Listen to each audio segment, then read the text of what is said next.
Dear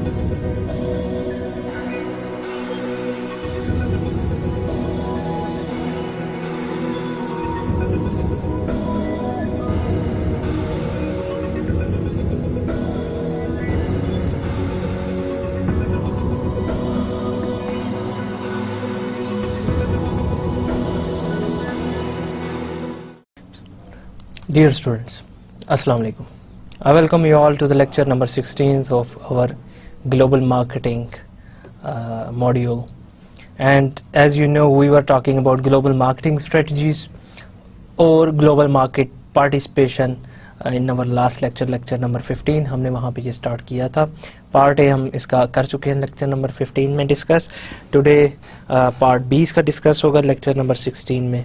Before we proceed, let's have a look हमने क्या cover किया अपने लास्ट लेक्चर में. हमने इंटरनेशनलाइजिंग मार्केटिंग ऑपरेशन डिस्कस किया था. स्टार्ट हमने यहाँ से लिया था. हमने कहा था इंटरनेशनलाइजेशन होता है, इसका मतलब क्या होता है कि फर्म्स एक्सपेंड करती हैं अपनी डोमेस्टिक मार्केट से फॉरेन मार्केट्स में. बहुत सारी कंपनीज जो कि अगर जाती हैं अपनी डोमेस्टिक मार्केट से बिजनेस अपना फॉरेन मार्केट्स में लेकर, हम उसे कहते हैं कि इंटरनेशनलाइज करेंगे, इंटरनेशनलाइजेशन हो रहा है. वेदर टू इंटरनेशनलाइज ये स्ट्रेटजिक लेवल का डिसीजन होता है, टेक्टिकल लेवल का डिसीजन नहीं होता. ये कंपनी के ऑब्जेक्टिव्स, कंपनी के मिशन और कंपनी के जो गोल्स हैं उससे रिलेटेड है. एंड इसका इफेक्ट कंपनी के ऑपरेशंस और उसकी मैनेजमेंट पे बहुत ज़्यादा होता है, क्योंकि ऑपरेशंस को अपने चेंज करना पड़ता है. आपकी management then from focus on domestic to international उनका फोकस चेंज होता है. Then you have to see के टुडे मोस्ट लार्ज कंपनीज जो हैं वो ऑपरेट करती हैं आउटसाइड देयर होम कंट्री. बड़ी कंपनीज बाहर होती हैं. फॉर एग्जांपल कैटरपिलर है, अर्थ मूविंग इक्विपमेंट बनाती है, वो ऑल ओवर द वर्ल्ड उसके ऑपरेशंस हैं. बोइंग है, एयरबस है, उनके ऑपरेशंस इंटरनेशनल ऑपरेशंस हैं. देन आपकी कंपनीज लाइक वोल्वो, आपकी कंपनीज लाइक आइकिया, आपकी कंपनीज लाइक फिलिप्स, एलजी और इसके साथ साथ Samsung, Sony, Panasonic, Toyota, Honda, Mercedes, इनके ऑपरेशंस इंटरनेशनल ऑपरेशंस हैं. बड़े बड़े बैंक्स भी इंटरनेशनली उन्होंने अपनी चेन्स को बाहर स्प्रेड किया, लाइक स्टैंडर्ड बैंक या royal bank of Scotland Pakistan में आया था, स्टैंडर्ड चार्टर्ड सिटी बैंक, ये सारे इंटरनेशनल बैंक्स हैं. अब ये क्यों आते हैं, इंटरनेशनल क्यों होते हैं, इसके पीछे रीजंस क्या हैं? इसके पीछे बहुत सारे मोटिव्स हो सकते हैं, जो कि अपॉर्चुनिस्टिक एक्सपेंशन से लेकर या स्ट्रेटजिक भी हो सकते हैं. अपॉर्चुनिस्टिक एक्सपेंशन क्या है? अपॉर्चुनिस्टिक एक्सपेंशन का मतलब यह है कि मैनी कंपनीज जो है वो बाहर मूव करती हैं only based on new markets को फाउंड करने के लिए वो बाहर जाती हैं. वो ऐसे ऑर्डर्स जो कि बाहर बहुत सारी कंपनीज अनफिल्ड छोड़ जाती हैं, उन गैप्स को फिल करने के लिए ये बाहर मूव करती हैं. ये मोस्ट लार्ज कंपनीज यूजली अपनी इंटरनेशनलाइजेशन अपॉर्चुनिस्टिक वे ही में करती हैं. अब वो यूजली परस्यूइंग करती हैं अब बहुत सारी पोटेंशियल को अब्रॉड. ये फर्म्स मैक्सिमाइज करने के बाद अपना जो कि इनके ऑर्डर्स होते हैं, इनकी जो डिमांड होती है प्रोडक्ट की डोमेस्टिक मार्केट में, उसको फिल करने के बाद ये डेलिबरेटली पोटेंशियल सर्च करती हैं आउट, क्योंकि वहाँ पे इनको ग्रोथ करनी होती है, इनको अपनी कंपनीज की प्रोडक्ट को किसी तरीके से सेल आउट करना होता है. दिस इज पर्टिकुलरली ट्रू है बहुत सारी उन कंपनीज के लिए जो कि यूएसए में काम कर रही हैं, जो कि डेवलप्ड कंट्रीज में काम कर रही हैं. उन्होंने अपनी बहुत सारी प्रोडक्ट्स, अपनी बहुत सारे ब्रांड्स लॉन्च किए लाइक कंट्री में, जिसमें चाइना और जापान वगैरह शामिल है. स्टिल अभी इंटरनेशनली बहुत सारी ऐसी मार्केट्स हैं जहाँ पे बहुत सारी फॉरेन कंपनीज को बहुत सारी प्रोडक्ट्स अपनी लॉन्च करनी पड़ेंगी. अब ये डाइवर्सिफाई क्यों करती हैं? ये नीड टू डाइवर्सिफाई होती है बियॉन्ड सिंगल कंट्री. ये आपको मोटिवेट कर सकती है टू इंटरनेशनलाइज के हमने डाइवर्सिफाई करना है एक कंट्री से दूसरे कंट्री में, बहुत सारे और कंट्रीज तक. एक और जो रीज़न है किसी कंपनी को इंटरनेशनलाइज जो करने में मोटिवेट करता है, ये आपके कस्टमर जो कि फॉरेन चले जाते हैं, आपके कस्टमर जो मूव हो जाते हैं फॉरेन मार्केट्स में, आप उनको परस्यू करते हुए, उनको फॉलो करते हुए इंटरनेशनलाइज करते हैं, इंटरनेशनल जाते हैं। बहुत सारी जो बड़ी कंपनीज हैं जिनके बड़े कस्टमर्स हैं, जिनके जो कस्टमर्स या क्लाइंट्स या अकाउंट्स 2 या 3 होते हैं, अब ज़रा सोचें जिस कंपनी ने अपनी सप्लाई करने हैं, टायर सप्लाई करने हैं बोइंग को, जिस कंपनी ने टायर मैन्युफैक्चर करने हैं एयरबस के लिए, अब वो अगर एयरबस और बोइंग की मैन्युफैक्चरिंग किसी और कंट्री में मूव होती है तो इन कंपनीज को भी इंटरनेशनली उन कंट्रीज में मूव होना पड़ता है, क्योंकि ये बड़े इनके अकाउंट्स होते हैं जहां से इनको मिलियंस ऑफ डॉलर्स की इनको सेल्स होती है, इनको मिलियन ऑफ डॉलर्स का प्रॉफिट वहां से इन कंट्री से होता है। अब सर्विस सेक्टर में भी ये ट्रेंड देखने में आया, जो इंटरनेशनलाइज होते हैं, जो क्लाइंट के साथ ओवरसीज मूव कर जाते हैं। बहुत सारी अकाउंटिंग की फर्म्स, कंसल्टेंसी की फर्म्स, जो लॉयर्स की फर्म्स हैं, ये इंटरनेशनलाइज करती हैं, मूव करती हैं फ्रॉम कंट्री टू कंट्री जब इनके क्लाइंट मूव करते हैं। अब DHL जो कि एक्सप्रेस शिपर है, बहुत सारी ये जो वॉर चल रही थी, इराक की वॉर या अफगानिस्तान की वॉर, ये मूव किया इसने अफगानिस्तान और इराक में। रीज़न क्या थी? क्योंकि इसका कस्टमर वहाँ पे मूव करके गया था। US आर्मी इसका बहुत बड़ा कस्टमर था। ये उसके पार्सल्स और पैकेज ये शिपमेंट करते रहा, ये कंपनी शिपमेंट करती है। सो सर्विस कंपनीज को भी मूव करना पड़ता है फ्रॉम कंट्री टू कंट्री। एक और reason for internationalising marketing operation is exploiting different market growth rates. आप बहुत सारी कंट्रीज हैं, बहुत सारे फॉरेन मार्केट्स हैं जो ग्रोइंग कर रही हैं, बहुत ज़्यादा वहाँ पे डेवलपमेंट हो रही है, वहाँ पे मार्केट डिमांड बहुत ज़्यादा है, लोगों की परचेजिंग पावर इंक्रीज हो रही है। जैसे कि ब्रिक के हम नाम लेते हैं, Brazil, Russia, India and China, ये लुक्रेटिव मार्केट्स हैं, ये बहुत इंटरनेशनली अपॉर्चुनिटी यहाँ पे बहुत ज़्यादा कंपनीज के लिए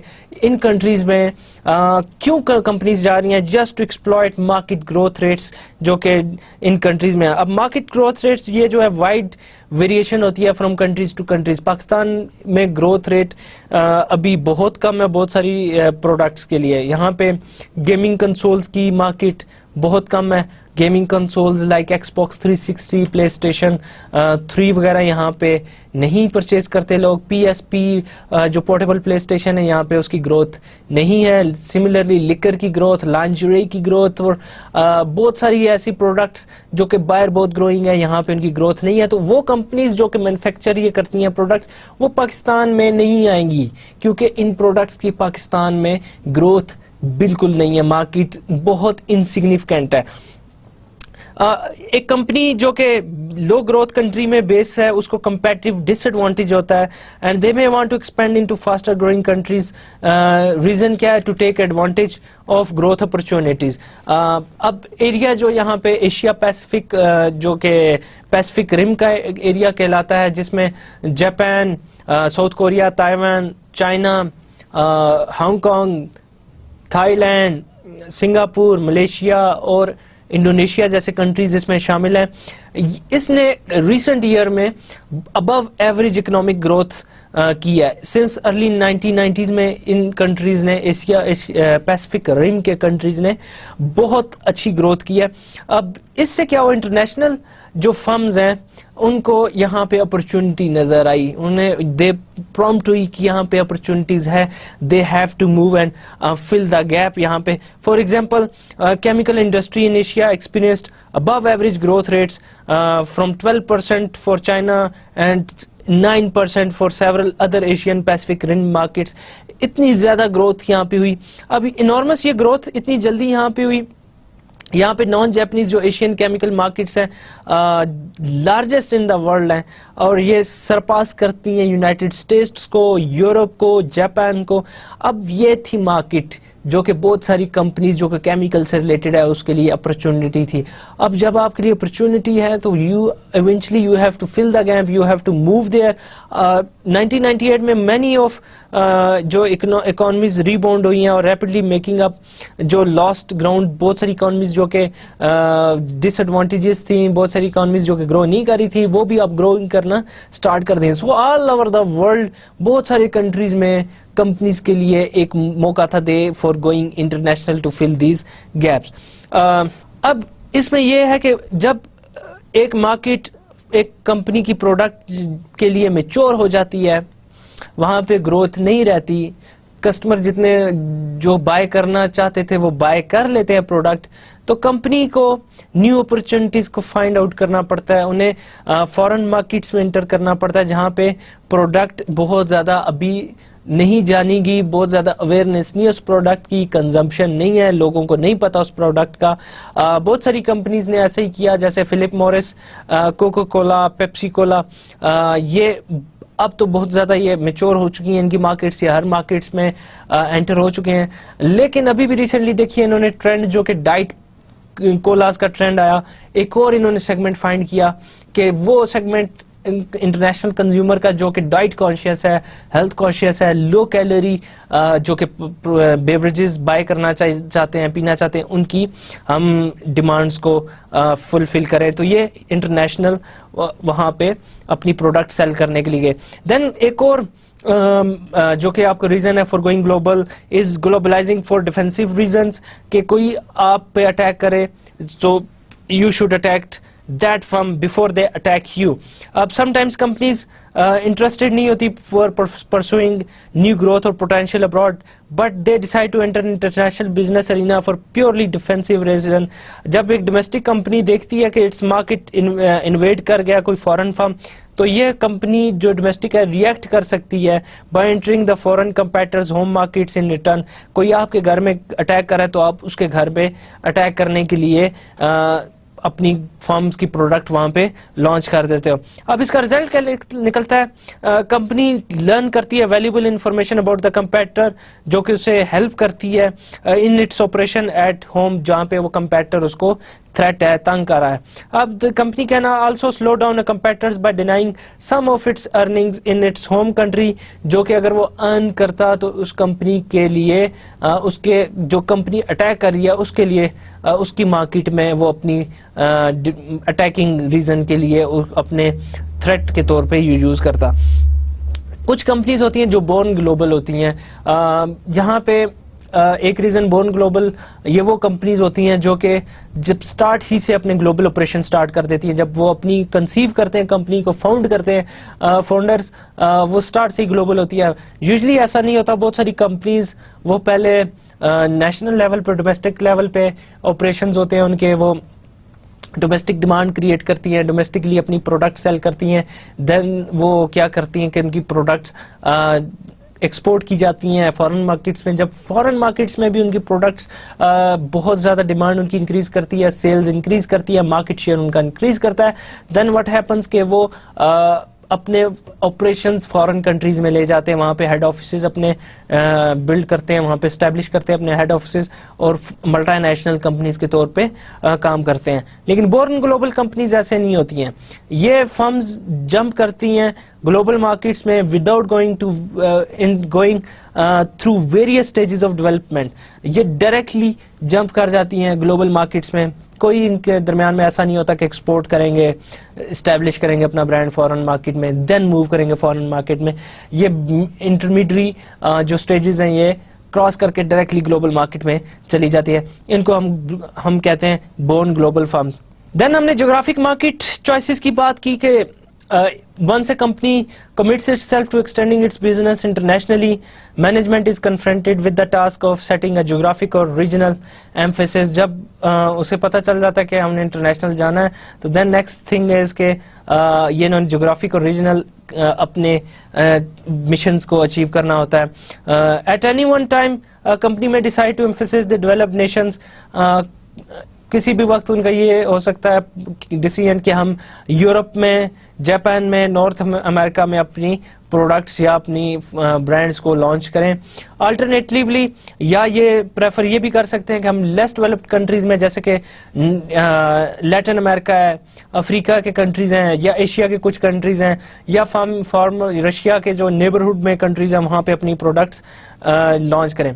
या कुछ companies they can decide to enter lead और मस्ट विन मार्केट्स, ये भी हमने लास्ट टाइम डिसाइड किया था।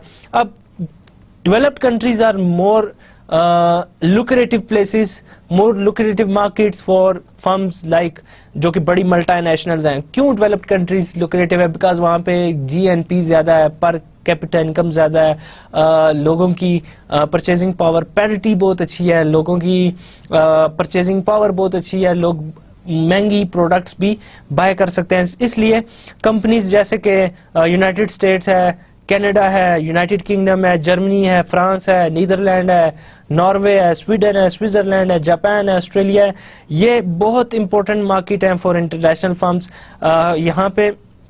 लेकिन आपको यहाँ पे लोकल फर्म से इंटेंस कंपटीशन देखने में मिलता है। ये डेवलप्ड कंट्रीज में बहुत सारे आपको फर्म्स को फेस करना पड़ता है।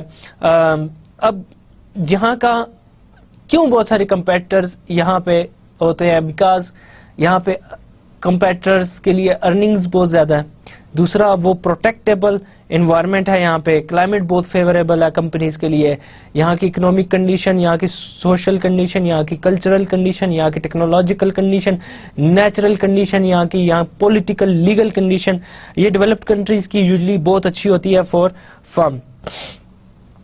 अब इसमें कुछ कंपनीज वो डेवलप्ड कंट्रीज की बजाय टारगेट करती हैं डेवलपिंग मार्केट्स को। अब डेवलपिंग मार्केट्स बहुत डिफरेंट होती हैं in terms of economies, geographic region या डेवलपमेंट के हवाले से बहुत डिफरेंट होती है as compare to developed countries. अब इसमें लैटिन अमेरिका जो है, जिसमें ब्राज़ील, अर्जेंटीना, चिली, कोलंबिया वगैरह, ये सारे कंट्रीज जो लैटिन अमेरिका के कंट्रीज हैं, या अफ्रीका की स्टेट्स, अफ्रीका के कंट्रीज बहुत सारे, मिडिल ईस्ट के countries and some part of Asia, ये जो है ना हायर डिग्री ऑफ रिस्क वहाँ पे होता है मार्केट्स में as compare to developed countries. यहाँ पे कंपनीज को रिस्क ज्यादा होता है because of less stable economic climate in those areas. जो कंपनीज हैं वो उनके operation can be expected to subject to greater uncertainty and fluctuation. वहाँ पे कुछ भी चेंजिंग्स आ सकती हैं, कोई भी चेंजिंग आ सकती है, और क्योंकि यहाँ पे गवर्नमेंट्स भी स्टेबल नहीं होती, यहाँ पे छोटे छोटे इश्यूज पे लोग स्ट्राइक्स कर लेते हैं और तोड़ फोड़ की जाती है। इकोनॉमिक कंडीशन भी वेरी करती है, अप्स एंड डाउन्स बहुत ज़्यादा यहाँ पे चलते रहते हैं। सो यहाँ पे आपको थ्रेट रहती है। लेकिन एक मज़े की बात यह है कि यहाँ पे लोगों की पॉपुलेशन ज़्यादा होती है। जहाँ पे पॉपुलेशन ज़्यादा, मार्केट बड़ी, आपकी प्रोडक्ट ज़्यादा सेल हो सकती है, डिमांड ज़्यादा हो सकती है, सो अर्निंग भी ज़्यादा। सो हाई रिस्क हाई रिटर्न का यहाँ पे फार्मूला चलेगा। इन कंट्रीज को निगलेक्ट करना it is not a very wise decision for the company. So companies को इन कंट्रीज में अपने स्टैब्लिश करने पड़ते हैं बिजनेसेस को। मार्केट ग्रोथ डेवलपिंग कंट्रीज की समटाइम्स हायर हो सकती है than those of USA and Europe and etcetera जो डेवलप्ड कंट्रीज हैं। क्यों हो सकती है? क्योंकि हाई पॉपुलेशन की वजह से, हाई पॉपुलेशन की ग्रोथ की वजह से। और सेकेंडली जो इसका मिडिल क्लास है कंज्यूमर की, इन मार्केट्स में जो है वो ग्रो कर रही है। इनकी मार्केट्स में एलीट क्लास बहुत थोड़ी एंड जो पुअर क्लास है वो भी सब्सटेंशियल होती है, बट मिडिल क्लास यहाँ पे ग्रो कर रही है। इन खासतौर पे कंट्रीज लाइक इंडिया जहाँ पे वर्ल्ड लार्जेस्ट मिडिल क्लास है।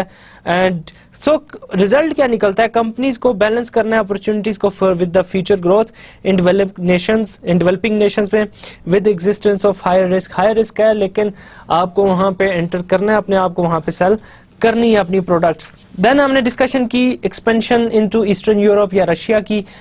उसके बाद हमने लीड मार्केट्स की टारगेट की बात की। लीड मार्केट्स को हमने कहा था कि लीड मार्केट्स क्या होती हैं। Lead markets are usually major research sites as well as home markets of major global competitors in the industry. Then must win markets, ये वो मार्केट्स थी जहाँ पे आपको it is very important for you to win, it is very important for you कि आपके brands वहाँ पे आप लॉन्च करें। वो उन मार्केट्स को आपने नहीं छोड़ना।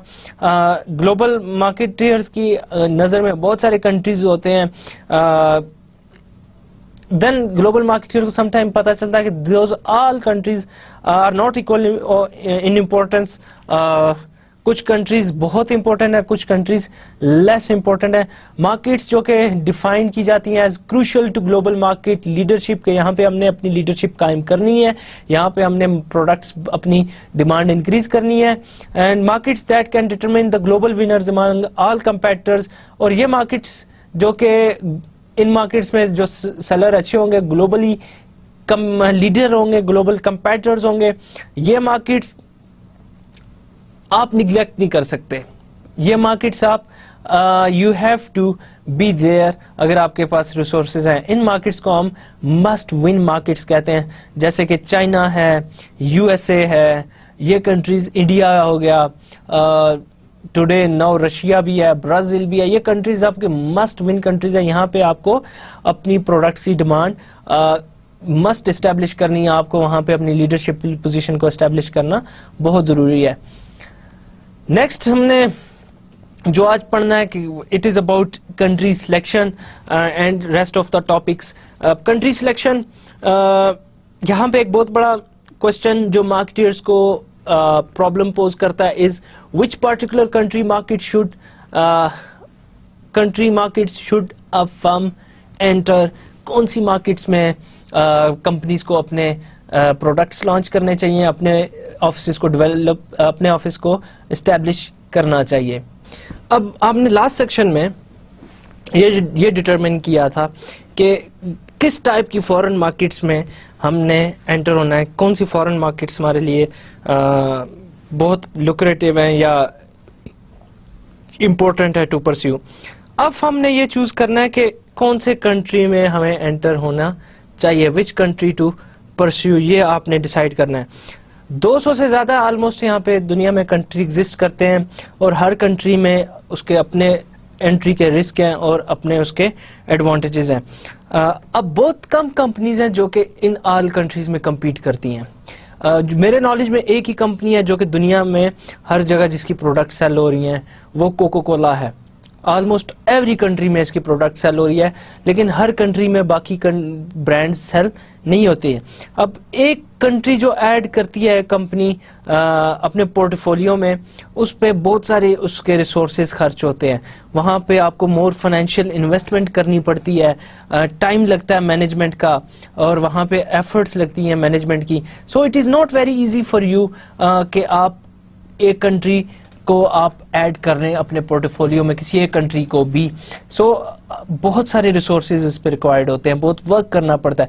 जो ईच एडिशनल कंट्री जो न्यू बिजनेस के लिए आपके लिए रिस्क रिप्रेजेंट कर रहा होता है, दो के अपॉर्चुनिटी भी।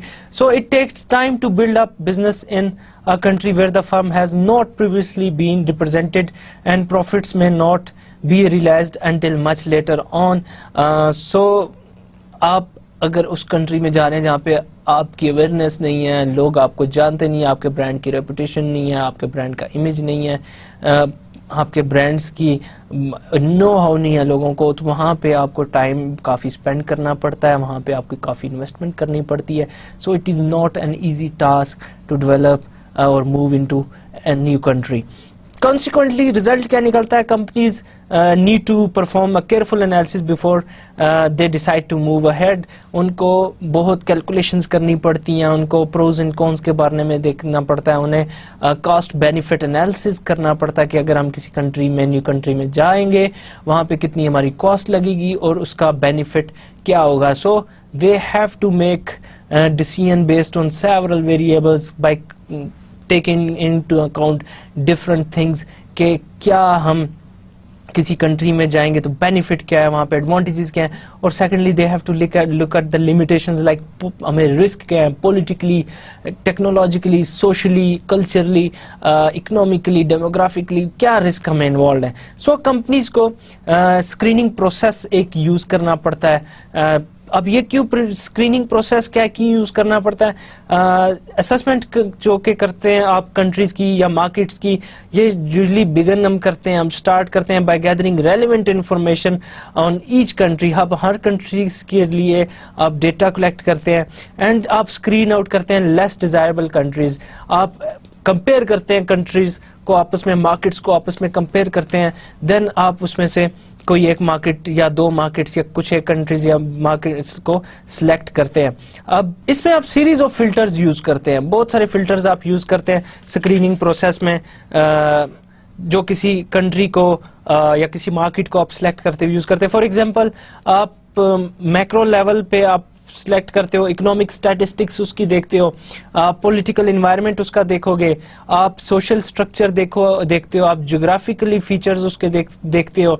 अब वहां से आप अगर ये सारे जो कैरेक्टरिस्टिक्स हैं, मैक्रो वेरिएबल्स हैं, आपकी फेवर में नहीं है तो आप रिजेक्ट कर देते हो उस कंट्री में। अगर आपकी फेवर में है तो देन आप एक और टेस्ट लगाते हो, देन आप देखते हो उसकी ग्रोथ कितनी है उस आप कंट्री में, आपकी प्रोडक्ट से रिलेटेड जो प्रोडक्ट्स है उनकी, फॉर एग्जांपल सिमिलर प्रोडक्ट्स की क्या ग्रोथ है, कल्चरल एक्सेप्टेंस इन प्रोडक्ट्स की क्या है जो आप लॉन्च करने जा रहे हैं, आपके पास कितना डेटा अवेलेबल है उस मार्केट में, देन मार्केट का साइज कितना बड़ा है, देन आप ये देखते हैं कि स्टेज ऑफ डेवलपमेंट क्या है वहां पे मार्केट की, एंड टैक्सेस एंड ड्यूटीज और ये सारी वहां पे क्या है। अगर ये जो मैक्रो रिसर्च रिलेटेड वेरिएबल है आपकी फेवर में डेटा वहां से आपको मिलता है तो आप मूव करते हैं, वरना आप रिजेक्ट कर देते हैं उस कंट्री को।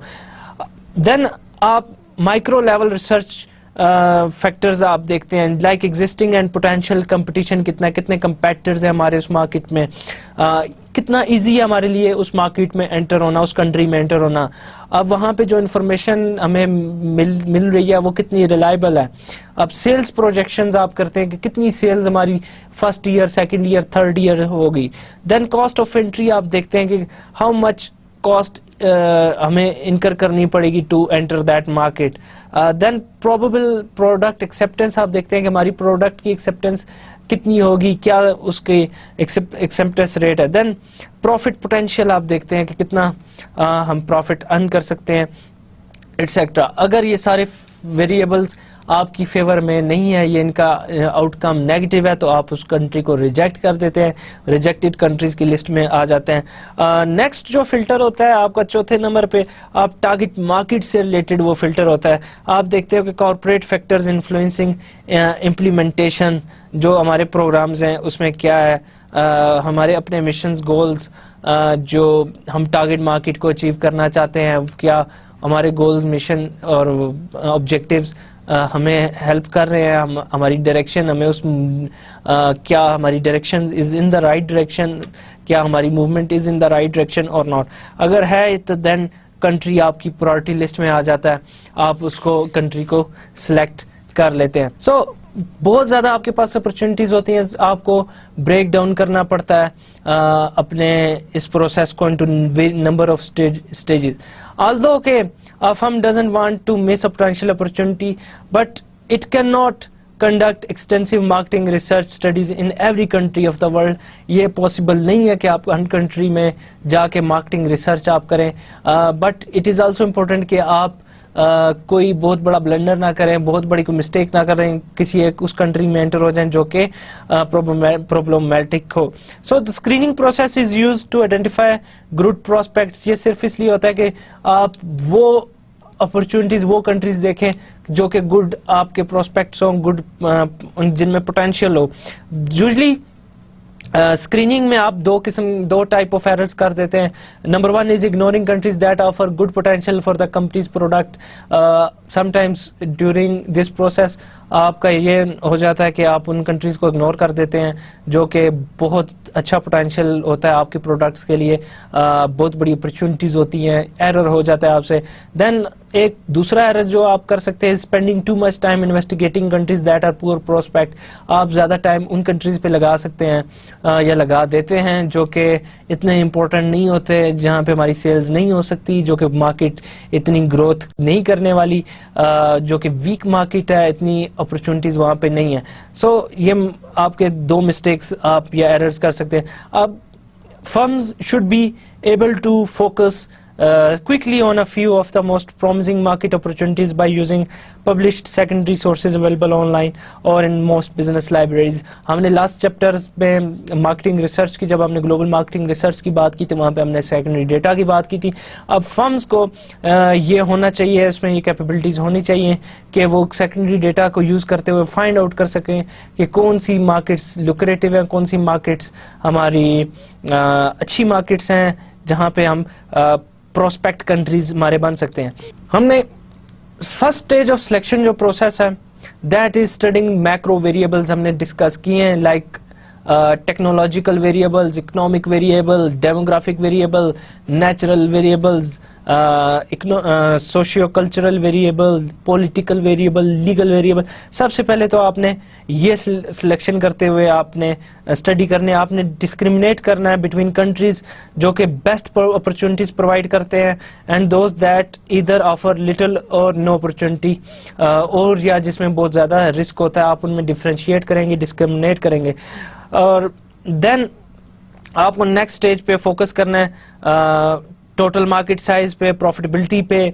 द फाइनल स्टेज जो होगी स्क्रीनिंग प्रोसेस की, वो वैल्यूएट करेगी एंड रैंक काउंटर करेगी पोटेंशियल टारगेट कंट्रीज को on the basis of corporate resources, objectives and strategies को. लीड मार्केट्स और जो मस्ट विन मार्केट्स हैं वो उनको आप एक्स्ट्रा कंसिडरेशन देते हो, खासतौर पे मस्ट विन मार्केट्स को एक्स्ट्रा आप कंसिडरेशन देते हो क्योंकि वो तो मोस्ट इंपॉर्टेंट मार्केट्स होती है जिनको निगलेक्ट करना is not good for us. So this is the screening process. After screening process हम डिस्कस करते हैं criteria for selecting target countries. वे क्या क्राइटेरिया जो कि हम यूज करते हैं टू सिलेक्ट टारगेट कंट्रीज जो जहाँ पे हमें अपने प्रोडक्ट्स लॉन्च करने हैं. अब the process of selecting target countries through the screening process जो है requires that the companies decide that criteria to use to differentiate desirable countries from less desirable countries. अब आपको ये जो स्क्रीनिंग प्रोसेस है रिक्वायर करता है कि आप कोई मैकेनिज्म यूज करें, कोई क्राइटेरिया यूज करें, कोई ऐसी कुछ ऐसे वेरिएबल्स यूज करें जिसकी बेस पे आप डिफरेंट कंट्रीज को कंपेयर करें एंड आप बेस्ट कंट्री को सिलेक्ट करें और उसमें जो कि कंट्रीज लेस लुक्रेटिव है उनको आप निगलेक्ट करें. अब रिसर्च जो है ऑन इंटरनेशनल इन्वेस्टमेंट डिसीजन उसने ये रिवील किया है, उसने शो किया कि 4 क्रिटिकल क्राइटेरियाज जो हैं, 4 क्रिटिकल फैक्टर्स जो हैं वो अफेक्ट करते हैं मार्केट की सिलेक्शन को. उसमें क्या शामिल है? मार्केट साइज एंड ग्रोथ है, पॉलिटिकल कंडीशंस हैं, कंपटीशन है एंड मार्केट सिमिलरिटी है. ये 4 फैक्टर्स हैं जो कि आपको स्टडी करने हैं, आपको लिस्ट करने हैं फॉर एवरी कंट्री को. इन 4 फैक्टर्स पे आपको कंपेयर करना है and then you have to decide about selecting one or more than one country. हम एक एक फैक्टर को, एक एक क्राइटेरिया को, क्राइटेरियन को हम डिटेल में डिस्कस कर लेते हैं. Number 1 is market size and growth. अब the greater the potential demand for a product in a country the more attractive the market will be to a company. अगर उस कंट्री में डिमांड ही नहीं है आपकी प्रोडक्ट की, आप यूएसपी लॉन्च करने जा रहे हैं या आप कोई लिक्विड डिटर्जेंट लॉन्च करने जा रहे हैं किसी कंट्री में, अगर डिमांड ही नहीं है, वहां पे लोग वो यूज ही नहीं करते, तो मार्केट नहीं है वहां पे, तो क्या रीजन है वहां पे एंटर होने की? फिर तो कोई रीजन ही नहीं है, कस्टमर नहीं है, तो वहां पे एंटर होके आपने क्या करना? अब measures of market size and growth जो है ये मैक्रो लेवल पे भी यूज होते हैं एंड माइक्रो बेसिस पे भी आप इनको यूज करते हैं. अब मैक्रो बेसिस पे कैसे यूज होते हैं? ये it may determine that the country needs a minimum set of potential resources to be worth further consideration. जो macro indicators of market potential and growth हैं are generally used in first stage. वो first stage of screening process, because the data जो कि readily available है वो use किया जा सकता है to eliminate quickly those countries that will no that will that are or will be of little potential and जहां पे डिमांड भी कम है. अब मैक्रो लेवल के वेरिएबल हम बार बार डिस्कस करते हैं किसी भी मार्केट साइज को स्टडी करने के लिए. इकोनॉमिक, पॉलिटिकल, सोशल, ज्योग्राफिक ये फीचर्स हम स्टडी करते हैं. अब variety of readily available statistics जो हैं वो मैक्रो इंडिकेटर्स के मार्केट साइज को इंडिकेट कर सकते हैं. Company that sells microwave ovens may decide not to consider any country with personal disposable income per household of less than $10,000 a year। अब वो कह सकती है कि हमने नहीं सेल करना उस कंट्री में जिसकी इनकम बहुत थोड़ी है, लेस देन $10,000 है। मैक्रो लेवल के तो इंडिकेटर्स उसके साइज ऑफ मार्केट के हम बहुत ज़्यादा डिस्कस करते रहे। अब माइक्रो इंडिकेटर्स मार्केट साइज के वो देख लेते हैं। माइक्रो इंडिकेटर्स जो मार्केट साइज के हैं वो ज्योग्राफिक इंडिकेटर्स भी हो सकते हैं, लाइक कंट्री कितना बड़ा है, साइज कितना कंट्री का बड़ा इन टर्म्स ऑफ ज्योग्राफिक एरिया, या क्लाइमेटिक कंडीशंस कितनी अच्छी हैं, वहाँ का क्लाइमेट मौसम कैसा है, उसके टोपोग्राफिकल करेक्टरिस्टिक्स कैसी हैं, अब या उसकी demographic characteristic like total population कितनी ज़्यादा है, पॉपुलेशन ग्रोथ रेट क्या है उसका, कितनी जल्दी ग्रो कर रही है, लाइक पाकिस्तान की पॉपुलेशन ग्रोथ रेट बहुत तेज है, यहाँ पे बहुत जल्दी पॉपुलेशन ग्रो कर रही है। Age distribution of the population क्या है, फॉर एग्जांपल कितने साल के लोग कितने लोग 25 साल के हैं, कितने लोग 30 साल के हैं, यहाँ पे कितने लोग 50 साल के हैं, कितने बूढ़े कितने बच्चे हैं, ये आपने एज डिस्ट्रीब्यूशन क्या है उस कंट्री की। No degree of population density क्या है, कि कौन से ऐसे रीजन है जहाँ पे ज्यादा लोग रहते हैं और कौन से ऐसे रीजन है जहाँ पे कम लोग रहते हैं। Then economic characteristics micro level पे कौन कौन सी है, टोटल ग्रॉस नेशनल प्रोडक्ट क्या है, टोटल जीएनपी और per capita gross national product और पर्सनल और house hold disposable income. Disposable income ये कि वो जो आप सब खर्चा करने के बाद आपके पास बच जाती है। इनकम डिस्ट्रीब्यूशन क्या, कौन से इलाकों में ज्यादा इनकम है। अब माइक्रो इंडिकेटर्स जो हैं ये यूजुअली इंडिकेट करते हैं actual consumption of a companies product और अ सिमिलर प्रोडक्ट, देयरफॉर ये सिग्नल करते हैं परसीव नीड को। अब ये माइक्रो इंडिकेटर्स हम यूज कर सकते हैं to eliminate market size further. The number of households with televisions indicate that potential market size for television if every household purchased a new television। कितने लोगों के पास टेलीविजन है वो इंडिकेट कर सकता है कि क्या मार्केट साइज है for the television। Depending on the life of average television in use, one can estimate the annual demand के सालाना हमारा कितना टेलीविजन सेल होंगे। अगर एक कंट्री में 50,000 घरों में एक टीवी है और एक टीवी हम 5 साल तक यूज करते हैं, दैट मीन्स एक कंपनी को हर साल वो उस टीवीज की एनुअल डिमांड अपनी कंपनी की वो देख सकते हैं कि हमारी डिमांड क्या हो सकती है किसी भी एक कंट्री में हमारे उसके टीवी की। देन पॉलिटिकल कंडीशंस, ये भी क्राइटेरियन एक बहुत इंपॉर्टेंट है जो कि आप सिलेक्ट करते हैं, यूज करते हैं for selecting target countries. Influence of host countries political environment हम बहुत ज्यादा पढ़ चुके हैं डिटेल अपने प्रीवियस लेक्चर्स में।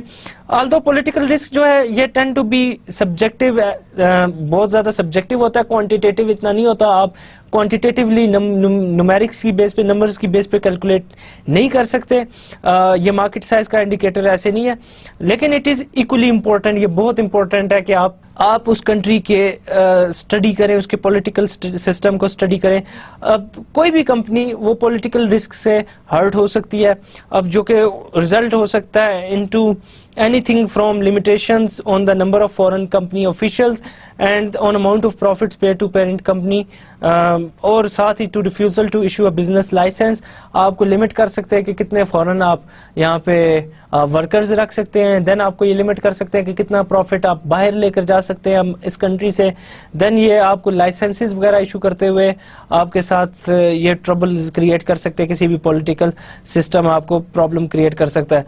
फॉर एग्जांपल जब कुवैत पे 1990 में इराक ने अटैक किया था, इन्वेड किया था, तो बहुत सारी कंपनीज जो कि फॉरेन कंपनीज थी, यूएस की कंपनीज थी जो कि इराक में कुवैत में काम कर रही थी, वो उन्हें थ्रेट हो गया था कि उनके एसेट्स को डिस्ट्रॉय किया जा सकता है, उनके एसेट्स को बिजनेस को उनके डिसरप्शन हो गई थी।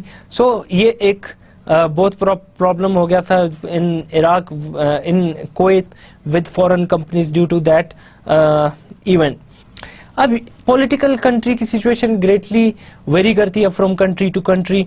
The most strike prone among the developed countries जो कि पॉलिटिकली थोड़ा सा प्रॉब्लमेटिक होते हैं, उनमें ग्रीस, कनाडा एंड नॉर्वे हैं। एंड इन कंट्रीज में थोड़ा सा पॉलिटिकली स्टेबिलिटी को प्रॉब्लम रहता है, बट अदर कंट्रीज जो डेवलप्ड हैं दे आर वेरी स्टेबल।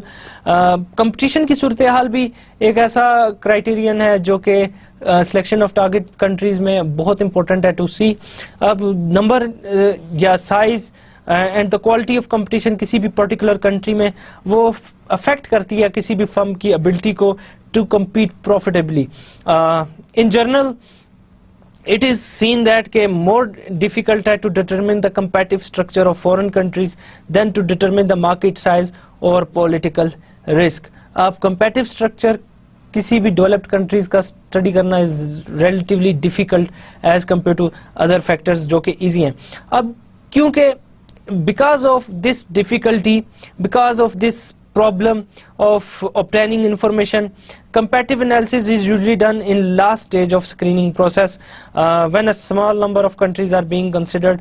आप comparative analysis एंड पे करते हो, खासतौर पर डेवलपिंग कंट्रीज में तो आपको डेटा अवेलेबल ही नहीं होता. डेवलप्ड कंट्रीज में भी इतना थोड़ा सा डिफिकल्ट होता है कंपैरेटिव स्ट्रक्चर को डिफाइन करना फॉरेन कंट्रीज में, बट डेवलपिंग में ये रिस्क बहुत ज़्यादा है. वहाँ पे डेटा ना होने की वजह से आप लास्ट स्टेज में कंपटीशन को स्टडी करते हो in between the foreign firms in those countries जो कि आपकी लिस्ट में होते हैं. Another reliable source of जो information है about this is the US government, जो कि US डिपार्टमेंट ऑफ कॉमर्स के पास डेटा है. USA के अंदर पाकिस्तान में बहुत सारी ऐसी फर्म्स हैं जिनके पास कंपटीशन के बारे में, कंपनीज के कंपटीशन जो चल रहा है इसके बारे में डेटा आपको मिल सकता है. इंटरनेट पे बहुत सारी इंफॉर्मेशन अवेलेबल है. आप अगर किसी फॉरेन कंट्री में एंटर होना चाहते हैं तो उनकी एम्बेसीज को देख लें. उनकी एम्बेसीज आपको कमर्शियल डेटा प्रोवाइड कर सकती है. और जैसे कि यूनाइटेड स्टेट का एक अदारा है USAID के नाम से, United State agency for international development, they can be a very good source of information regarding competition in their country. Other source of information competition के जो बहुत ज़्यादा यूज़ किए जाते हैं depending on the size of the country and product, ये vary करते हैं. Many of the larger countries have chamber of commerce और other in house organisation, in country organisation, जो कि आपको इंफॉर्मेशन प्रोवाइड कर सकते हैं पॉसिबल कंपटीशन कंपैटिटिव स्ट्रक्चर की किसी भी कंट्री के. पाकिस्तान में भी मिनिस्ट्री ऑफ जो कॉमर्स है, मिनिस्ट्री ऑफ दूसरा इस्लामाबाद चैम्बर ऑफ कॉमर्स जो पाकिस्तान का अदारा है, या चैम्बर ऑफ कॉमर्स जो प्रोविंशियल है, वो आपको इंफॉर्मेशन प्रोवाइड कर सकते हैं regarding competitive structure in that country. So it is very important कि आप कंपटीशन की सूरत हाल से वाकिफ हों किसी भी कंट्री में एंटर होने से पहले. फाइनल जो स्टेज होती है जो कि मोस्ट एक्सपेंसिव है to access the market is to go to the country and interview potential customers to determine the size and strength of the competition. आप किसी कंट्री में चले जाएं, वहाँ पे इंटरव्यूज़ करें, वहाँ पे लोगों से मिलें, कस्टमर से मिलें, उनसे पूछें, आप वहाँ से डिटरमिन करें कि मार्केट का साइज़ क्या, मार्केट का ग्रोथ रेट क्या है, विच इज़ एक्सपेंसिव. आप कंट्री टू कंट्री मूव करेंगे, सेवरल पीपल से क्वेश्चन कर रहे होंगे. A trip to potential market is always required before final decision is made. ये तो एक अनअवॉइडेबल थिंग है जो कि हमेशा आपको करनी पड़ती है. ट्रिप टू फॉरेन कंट्री आपको जाना पड़ता है, आपको वहाँ पे ताकि कोई ऐसी चीज़ ना रह जाए, कोई फैक्टर ओवरलुक ना हो जाए जो कि बाद में आपके लिए कॉन्स्ट्रेंट्स क्रिएट करे. अगर जो ये विजिट फॉरेन करेंगे वेल प्रिपेयर्ड है और उन्हें एडवांस में पता है बहुत सारे फैक्टर्स जिसके बारे में उन्हें डेटा गैदर करना है, देन आपकी फॉरेन कंट्री की चॉइस कुड बी के विदाउट एरर, और कोई एरर ना हो. But they have to spend several days in a country talking to distributors, large buyers, trade officials. ये extremely valuable source of information हो सकते हैं. कंपेटिटिवनेस ऑफ मार्केट और प्रॉफिटेबिलिटी के बारे में आपको बहुत सारी इंफॉर्मेशन ये प्रोवाइड कर सकते हैं. देन आपको देखना है कि मार्केट सिमिलरिटी क्या है between different countries. Strong evidence suggest करते हैं कि similarity can be used for country selection. अगर दो कंट्रीज सिमिलर है जिसमें आप प्रोडक्ट्स आपके होम कंट्री से जो सिमिलर कंट्री हैं उनमें आप प्रोडक्ट्स लॉन्च कर सकते हैं, वहाँ पे आप मूव कर सकते हैं अपनी ऑफिस को.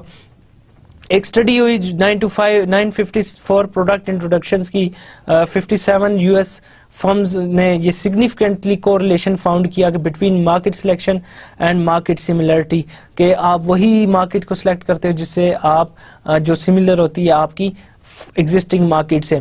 अब कंसेप्ट ऑफ मार्केट सिमिलरिटी ये बहुत सिंपल है, जैसे कि मैं पहले एक्सप्लेन कर चुका हूँ। Managers believe that their success in home market is more easily transferable to markets जो कि सिमिलर है to one in which they are already competing, जिसमें ऑलरेडी वो कम्पीट कर रही हैं, उनसे सिमिलर मार्केट्स में उनके ऑपरेशंस को ट्रांसफर करना बहुत ईजी होता है। ये समटाइम्स इस आइडिया को साइकिक डिस्टेंस का नाम भी दिया जाता है। देयरफॉर व्हेन अ कंपनी फैसला करती है कि to enter foreign markets, it will first tend to enter those markets जो कि फिजिकली क्लोज हैं या मोस्ट सिमिलर हैं in terms of political environment, legal, geographic and socio cultural environment, economic environment etcetera. For example US की बहुत सारी firm start में enter होती हैं, कनाडा में, ऑस्ट्रेलिया में, यूनाइटेड किंगडम में, बिफोर के वो ऐसी मार्केट्स में एंटर हों जो कि उससे मिलती नहीं है, जो उससे सिमिलर नहीं है, जैसे कि स्पेन है, साउथ कोरिया है, इंडिया में या इंडिया है। इसके पीछे लॉजिक क्या है? लॉजिक यह है कि selection of similar markets is the desire of a company to minimize risk in the face of uncertainty. आप गैर यकीनी हालात में अनसर्टेनिटी को अवॉइड करने के लिए, रिस्क को अवॉइड करने के लिए उन कंट्रीज की सिलेक्शन करते हैं जो कि सिमिलर हैं आपके कंट्री से। अब entering a market that has the same language या सिमिलर डिस्ट्रीब्यूशन सिस्टम या सिमिलर कस्टमर्स, ये बहुत आपके लिए लेस डिफिकल्ट बना देता है, बहुत इजी बना देता है आपके लिए किसी भी कंट्री को एक्सेस करना, उसको समझना, वहाँ पे अपनी प्रोडक्ट, प्राइस और प्लेस और प्रमोशन के ऑपरेशंस को वहाँ पे इस्टेब्लिश करना। अब इसके भी दो नुकसानात हैं, डेंजर्स हैं of choosing markets on the base of similarity. यहाँ पे दो ऐसे खतरात हैं जिनको आप अवॉइड करना चाहिए आपको जब आप फॉरेन मार्केट्स में एंटर हो। फर्स्ट तो ये कि the benefits of similarity need to be balanced against the market size. आपको सिर्फ ये नहीं देखना कि कितनी मार्केट सिमिलर है, ये भी देखना है कि मार्केट साइज कितना बड़ा है, वहां पे हमारी प्रोडक्ट सब्सटेंशियली सेल होगी या नहीं सेल होगी। ऑस्ट्रेलिया में भी similar to United State but may have relatively little demand compare to China और इंडोनेशिया, क्योंकि ऑस्ट्रेलिया में आबादी कम है, लोगों की density of the people in certain areas कम है। So Australia is not very similar to United States in term of that, या मार्केट साइज के हिसाब से वो इतना नहीं है लुक्रेटिव। सेकेंड क्या है, sometimes firms can over estimate the degree of similarity between markets. Sometimes आप instead of having true picture आप उसकी ओवर एस्टिमेट कर देते हैं, आप उसकी सही तरह से एक्सेस नहीं कर पाते, आप उसकी स्टडी करेक्ट नहीं कर पाते। They believe that for example when Canadian retail chains entered United States, managers assumed that United States was just like Canada only bigger। उनकी ये मिस्टेक थी कि उन्होंने समझा कि यूनाइटेड स्टेट बिल्कुल कनाडा की तरह है या बस थोड़ा सा बड़ा है। अब हुआ क्या कि यूएस कंज्यूमर बहुत डिफरेंट था कैनेडियन कंज्यूमर से। उन्होंने कनाडा के रिटेल आउटलेट से शॉपिंग करना बहुत कम शॉपिंग करते थे, ज़्यादा थिंग्स वो अपने बड़े चेन्स जो हैं, बड़े स्टोर्स जो कि ज़्यादा बार्गेनिंग या ज़्यादा उनकी सर्विसेज प्रोवाइड करते और दूसरा कम प्राइसेस पे सेल करते, वो वहाँ से ही बाय करना पसंद करते थे अपनी प्रोडक्ट्स और सर्विसेज को।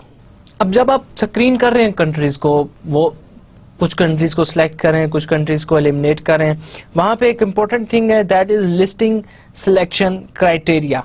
A good way to screen countries is to develop a set of criteria that serve as minimum standard that country must meet in order to move through stages of screening process। आप वो criteria select कर रहे हैं, एक minimum cut point select कर रहे हैं जहाँ जिसको मीट करना किसी भी कंट्री के लिए बहुत ज़रूरी है in order to be selected for foreign direct investment of any multinational company। अब the minimum cut off number for each criterion will be established by management, जो कि कंपनी की अपनी होगी, जो कि फॉरेन इन्वेस्टमेंट करनी जा रही है। जैसे ही आप मूव करेंगे through screening process, selection criteria वो बहुत ज़्यादा स्पेसिफिक होता जाएगा और ये जो स्क्रीनिंग प्रोसेस है किसी भी टाइप या ऑफ मैन्युफैक्चरर के लिए फिर इसको यूज़ किया जा सकता है या यूज़ किया जाएगा। अब एनालिसिस को आप स्टार्ट कर सकते हैं by looking at the gross national product GNP को देखते हुए कि उस कंट्री का GNP क्या है, या आप एग्जामिन कर सकते हैं कंसंट्रेशन ऑफ जो कि आप सेल करने जा रहे हैं प्रोडक्ट उसकी इन द रिमेनिंग कंट्रीज, वहाँ पे क्या है कंसंट्रेशन ऑफ द प्रोडक्ट क्या है। आप पब्लिक हेल्थ एक्सपेंडिचर्स देख सकते हैं या किसी जो आपके प्रोडक्ट से रिलेटेड हैं उस तरह के एक्सपेंडिचर्स कंपनी के कंट्री के देख सकते हैं। Then management may decide that there are other factors like micro factors हैं, micro level and macro level factors हैं, उनको देखेंगे। Finally management को क्या करना है, they must consider political risk and competition। ये बार बार वही चीज़ें डिस्कस हो रही हैं जो हम ऑलरेडी डिस्कस कर चुके हैं। अब another important thing ये है कि आप ग्रुपिंग कर लेते हैं इंटरनेशनल मार्केट्स की, आप उनको ग्रुप कर लेते हो। अब ये फाइनल कंसिडरेशन है इन सेलेक्टिंग नेशनल मार्केट्स।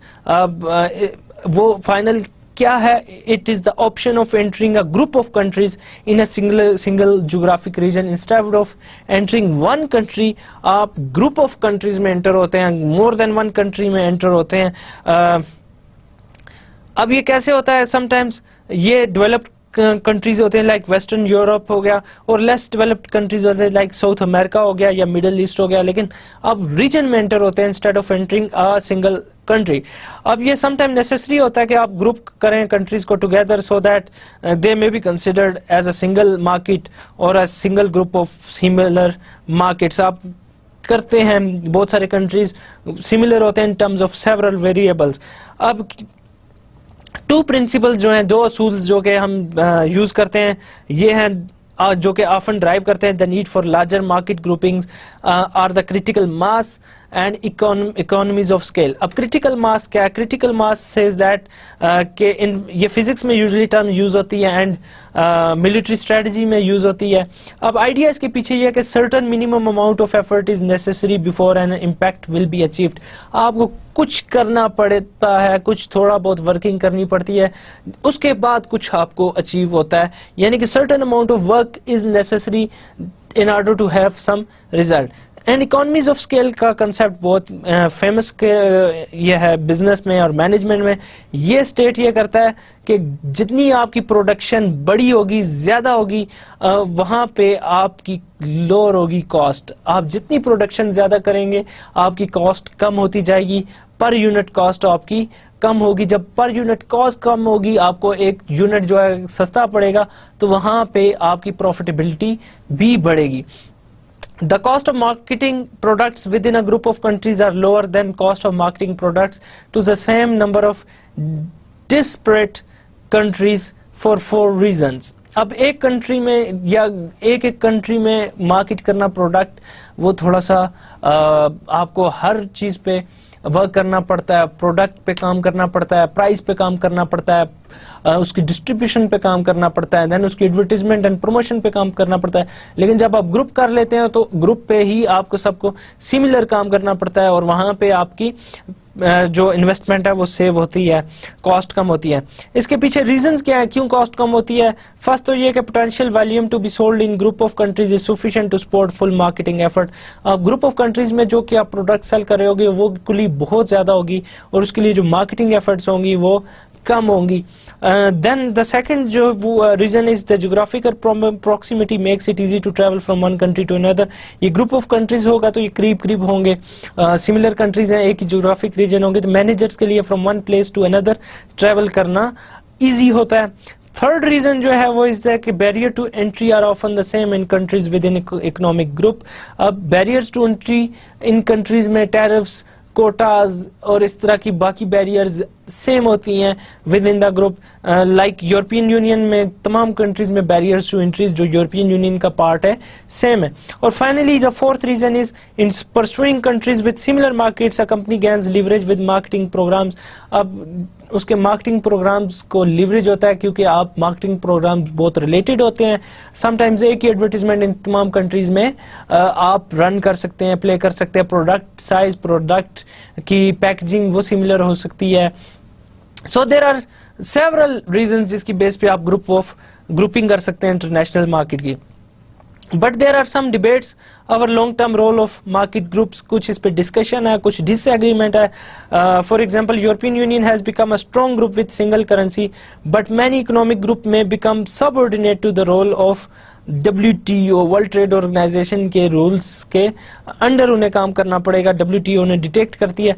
अब also being member of WTO and its strong enforcement powers, the regional market group will generally need to conform to the rules of WTO while dealing with all other WTO countries. एक limitations ये है कि आप rules and regulation WTO को follow करेंगे. अब ये बहुत important है कि आप याद रखें कि just being neighbor isn't enough to make countries into viable market groups. सिर्फ ये काफ़ी नहीं है. अब इंडिया, पाकिस्तान या चाइना, पाकिस्तान नेबर हैं, लेकिन टू वेरी डिफरेंट कंट्रीज हैं. अब ये इनकी ग्रुपिंग आप कैसे करेंगे? ज्योग्राफिक रीजन पे हो सकती है ग्रुपिंग, बट बहुत सारे ऐसे फैक्टर्स हैं जो इनके बहुत डिफरेंट है. फॉर एग्जांपल आर्मीनिया, अजरबैजान दोनों टेक्निकली करीब कंट्री हैं, लेकिन इनकी वार है आपस में, देन इनका ग्रुप नहीं बन सकता. सिमिलरली टर्की का आर्मीनिया के साथ प्रॉब्लम है. आर्मीनिया कि वो टर्की सपोर्ट नहीं करता, अजरबैजान को सपोर्ट करता है. अब सिमिलरली जॉर्जिया और आर्मीनिया के भी रिलेशनशिप इतने अच्छे नहीं है. अब ईरान और अजरबैजान के रिलेशन इतने अच्छे नहीं है. पाकिस्तान इंडिया के रिलेशन अच्छे नहीं है. अब ग्रुपिंग कैसे होगी इन कंट्रीज की जब रिलेशंस ही अच्छे नहीं है? सो ग्रुपिंग वहां पे वर्क करती है जहां पे कंट्रीज के रिलेशन अच्छे हैं, because you have to bring them, treat them as one entity as compared to other countries. ये कुछ इंडिकेटर्स जो कि आप कंट्री की सिलेक्शन करते हुए यूज कर सकते हैं, जैसे कि ज्योग्राफिक इंडिकेटर. ये हमने इसके बारे में बात पहले भी की थी कि size of the country in terms of geographic area कितना बड़ा है. जितना बड़ा होगा वहाँ पे रिसोर्सेज भी ज़्यादा होंगे, आप कर सकते हैं. क्लाइमेटिक कंडीशंस आपकी प्रोडक्ट से रिलेटेड है, यानी अगर आप हीटर बनाने वाली कंपनी है, गैस गीजर बनाने वाले आप प्रोडक्ट सेल करते हैं, तो गर्म रीजन में आपके प्रोडक्ट सेल नहीं होगी. टोपोग्राफिकल कैरेक्टरिस्टिक्स एटसेट्रा, ये ज्योग्राफिक इंडिकेटर्स हैं. Demographic indicators like total population कितनी है उस कंट्री की, ग्रोथ रेट क्या है पॉपुलेशन का, लोगों की एज डिस्ट्रीब्यूशन क्या है, डिग्री ऑफ पॉपुलेशन डेंसिटी कितनी है, इनकम क्या है उनकी, ऑक्यूपेशन क्या है, उनका रिलीजन क्या है, जेंडर क्या है, कितने लोग मर्द हैं कितने लोग औरतें हैं, मैरिटल स्टेटस लोगों का, और फैमिली लाइफ साइकिल क्या है, फैमिली साइज क्या है. ये सारे डेमोग्राफिक कैरेक्टरिस्टिक्स होते हैं.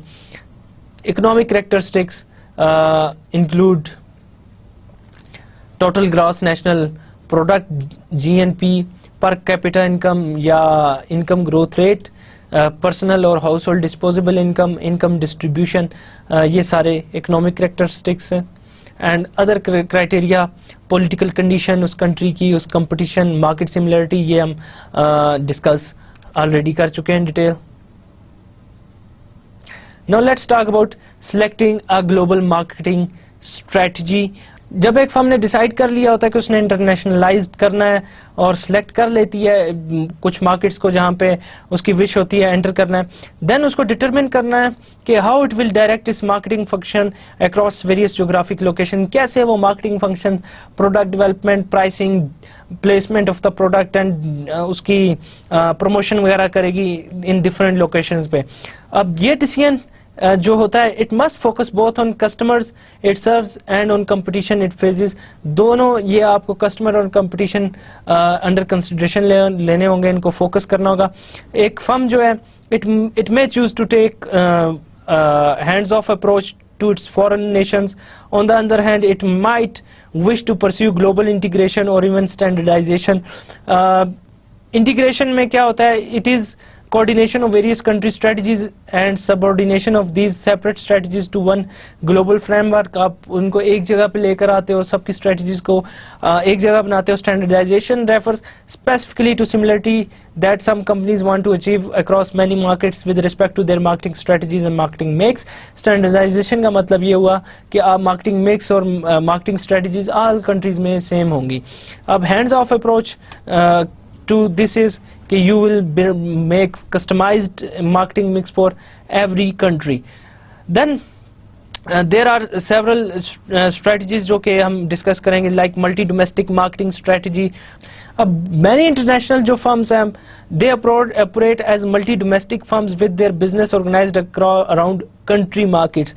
ये बहुत सारे कंट्रीज को as their as a domestic market consider करती हैं. ये मल्टीनेशनल कंपनीज होती हैं. अगरचे सम की जो डिसीजंस हैं विद रिस्पेक्ट टू प्रोडक्ट्स या टेक्नोलॉजी, ये सेंट्रल हेड ऑफिस में बनाए जाते हैं. The detail of implementing marketing strategies are left largely to local subsidiaries. ये लोकल उनके जो ऑफिस होते हैं, हेड ऑफिस वाले, वो करते हैं. For example coca cola multi domestic marketing strategy follow कर रहा है. हर कंट्री इसका जो है इसको डोमेस्टिक मार्केट के तौर पे कंसिडर कर रहा है. उसकी स्ट्रेटजीज डिफरेंट होंगी. दो के सम थिंग्स हेड ऑफिस में डिसाइड होती हैं, बट यूजली मार्केटिंग मिक्स और उसके ऑपरेशन यूजली हर कंट्री में सेपरेट होंगे. पाकिस्तान में कोको के ऑपरेशन सेपरेट है एज इंडिया के जैसे के सेपरेट है रिलेटिव टू पाकिस्तान. अब ईच सब्सिडरी जो है represents a separate business that must be run profitably. Her subsidiary like Pakistan में कोक एंड इंडिया में कोक, श्रीलंका और बांग्लादेश में कोक, ये सेपरेट होती हैं और हर किसी को प्रॉफिटेबली रन करना होता है. At the extreme this leads to an organization that runs many different business in number of countries. Hence इसको हम मल्टी डोमेस्टिक मार्केटिंग कहते हैं, मल्टी डोमेस्टिक मार्केट कहते हैं, कि जो सेपरेट बिजनेस होते हैं, इंडिपेंडेंट होते हैं, डिपेंडेंट नहीं होते, इंटीग्रेशन नहीं होती इन बिजनेसेस के दरमियान. देन हम ग्लोबल मार्केटिंग स्ट्रेटजीज भी बहुत सारी फॉलो करते हैं. ग्लोबल प्रोडक्ट कैटेगरी स्ट्रेटजी है. ग्लोबल आप प्रोडक्ट कैटेगरी स्ट्रेटजी, आपकी product category all over the world same रखते हैं. आप कोशिश करते हैं कि आपकी जो इंडस्ट्रीज हैं वो ग्लोबलाइज्ड हों. बायर्स जो हैं वो यूजली सिमिलर होते हैं. कॉस्ट सेविंग के लिए आप स्टैंडर्डाइजेशन को फॉलो करते हैं. ग्लोबल कंपेटिटर्स को कंसिडर करते हैं. आप मोर सेंट्रलाइज्ड सर्वेलेंस को आप यूज करते हैं. इसका रिजल्ट क्या निकलता है? फर्म मोर सेंट्रलाइज्ड स्ट्रेटजीज की बेस पे रिस्पॉन्ड करती है, इधर ग्लोबली और रीजनली फोकस होके. In early phases of development global marketing strategy जो कि एज्यूम करती थी कि to be of one type only. Global strategies जो हैं they were associated with totally integrating marketing strategies across globe. ये सबको इंटीग्रेट करने से रिलेटेड थी. As marketers gain more experience, जैसे जैसे उनकी लर्निंग हुई, बहुत सारी और टाइप की ग्लोबल स्ट्रेटजीज वो बनाएगी. मार्केटिंग स्ट्रेटजीज जो सम ऑफ दीज जो मार्केटिंग स्ट्रेटजीज हैं ग्लोबल, ये लेस कॉम्प्लिकेटेड हैं एंड एक्सपोज इस जो smaller aspect of marketing strategies है to the need of integration, उसको एक्सपोज करती हैं. And for example global product category strategy, अब उस पर क्या है कि possibly the oldest and least integrated type of global marketing strategy, ये उसकी परस्यू करती है ग्लोबल कैटेगरी को. Firms pursuing this strategy compete in same category country after country. एक ही प्रोडक्ट कैटेगरी में उनका कंपटीशन होता है. लाइक कोक है तो कोको कोला यहाँ पे बेवरेजेस में पाकिस्तान में, और बेवरेजेस सऊदी अरेबिया में, और similarly beverages all over the world ये सेल करते हैं. P&G भी इसी तरह उसकी प्रोडक्ट जो सेलिंग है all over the world same है. Next is global segment strategy. यहाँ पे क्या कंपनी करती है, दे डिसाइड करती है कि target the same segment in many countries following. ये global market segment strategy follow कर रहे थे. ग्लोबल सेगमेंट स्ट्रेटजी के ऑल ओवर द वर्ल्ड एक ही सेगमेंट को वो टारगेट करते हैं. Then global marketing mix strategy use हो सकती है. अब ग्लोबल मार्केटिंग मिक्स स्ट्रेटजी क्या है? Fully integrated global marketing strategy इसको हम कह सकते हैं कि ऑल एलिमेंट्स जो भी इन्वॉल्व इसमें मार्केटिंग मिक्स के हैं वो सेम है. Then partially integrated global marketing strategy हो सकती है कि उसमें थोड़ी बहुत एलिमेंट्स में डिफरेंस है. देन हमारी ग्लोबल प्रोडक्ट स्ट्रेटजी हो सकती है जहाँ पे हमारी एम्प्लाई करती है कि company has largely integrated it's product offering. And global advertising strategy भी हो सकती है. देन हम रीजनल स्ट्रेटजीज भी बनाते हैं, लाइक पैन यूरोपियन स्ट्रेटजीज हैं और pan Asian strategies. European countries के लिए different strategies and Asian countries के लिए सेपरेट स्ट्रेटजीज हम इस पे डेवलप करते हैं. समरी हम देख लेते हैं. हमने आज के लेक्चर में कंट्री सिलेक्शन को डिस्कस किया कि कंट्री किस तरह सेलेक्ट किया जाता है, क्या क्राइटेरिया कंट्री सिलेक्शन का. देन हमने ग्लोबल मार्केटिंग स्ट्रेटजी की सिलेक्शन को डिस्कस किया और कैसे सिलेक्ट की जाती है, what are the limitation, what are the guidelines for that, हमने उसको डिटेल में डिस्कस किया. इसके साथ ही हमारा आज का लेक्चर इख्तिताम पजीर होता है। ये लेक्चर पार्ट बी था ग्लोबल मार्केटिंग स्ट्रेटजीज चैप्टर का। हमने इसको पार्ट इन लास्ट लेक्चर में कंप्लीट किया था, पार्ट बी इस लेक्चर में कंप्लीट किया। इसके साथ ही मैं इजाज़त चाहूँगा आपसे। अगले लेक्चर तक के लिए मुझे इजाज़त दीजिए। अल्लाह हाफिज़।